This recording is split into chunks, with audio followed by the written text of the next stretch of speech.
আসসালামু আলাইকুম। আজকে আমি আপনাদের দেখাবো কিভাবে সহজে দই তৈরি করা যায়। আমি দুধটাকে চুলায় বসিয়ে অনেক কতগুলা বলক আসার পর চিনি মিশিয়ে নিচ্ছি। চিনিটা দিয়ে এখন আমি নেড়ে দিব যাতে চিনিটা গলে যায়। চিনি গলে যাওয়ার পর আমরা দুধটা আরও জাল করে নিব। আর আমরা লক্ষ্য রাখবো যতটুকু দুধ দেওয়া হয় তার থেকে যাতে প্রায় অর্ধেকটা হয়ে যায় বা কম হোক, সমস্যা নাই। তারপর আমি একটু দই রেখেছিলাম, এটা একটু বেলতে একটু রেখেছিলাম, ওইটাকে আমি ফেটিয়ে নিচ্ছি এখন।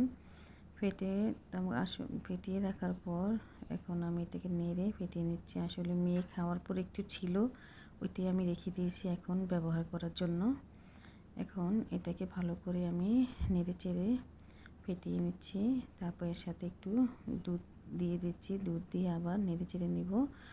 আসলে আমরা যখন দুধটা মিশাবো দইটা, তখন লক্ষ্য রাখবো যাতে দুধটা একটু ঠান্ডা হয়ে যায়। এরকম ঠান্ডা হবে যাতে আমাদের আঙ্গুলটা গরমটা সহ্য করতে পারে, ওরকম দুধটা ঠান্ডা করে নিব।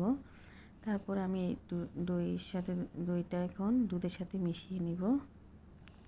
মিশানোর পর এটাকে আমি এক পাত্র থেকে আরেক পাত্র ঢেলে নিব প্রায় 15 থেকে 20 বার। 15 থেকে 20 বার আমরা ঢেলে দইটা ব্যবহার করার পর এটাকে আমি একটু নেড়ে চেড়ে নিচ্ছি।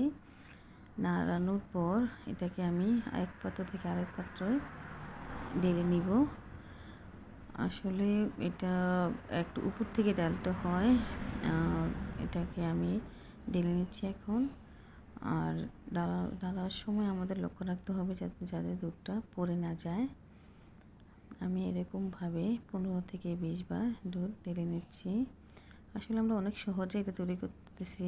অনেকেই বলে যে শুকনো পাত্র লাগে, এক পাত্র তৈরি করার পর ওই পাত্রে আবার বসালে দই বসবে না।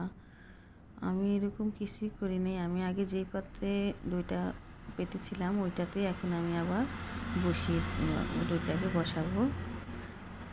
আমি এই যে এখন এরকমভাবে আমরা ঢেলে নিব দুধটা। আর একটু উপর থেকে ঢালবো, তাহলে উপরে সুন্দর একটা ফেনা তৈরি হবে এবং দইটা দেখতে অনেক সুন্দর দেখাবে। এই যে আপনারা লক্ষ্য করুন, এটা যখন এভাবে ঢালা হয় ফেনা তৈরি হয় উপরে। এরপর আমি এরকমভাবে প্রায় 15 থেকে 20 বার এরকম করার পর আমি এটা ঢেকে দিব। ঢেকে প্রায় 10 থেকে 12 ঘন্টা রাখবো একটু গরম স্থানে।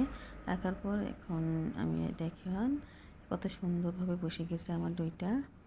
আমি একটা চামচ দিয়ে দেখিয়ে দিচ্ছি কতটা সুন্দরভাবে আমার দইটা বসেছে। এই যে আমার দই তৈরি করা হয়ে গেল।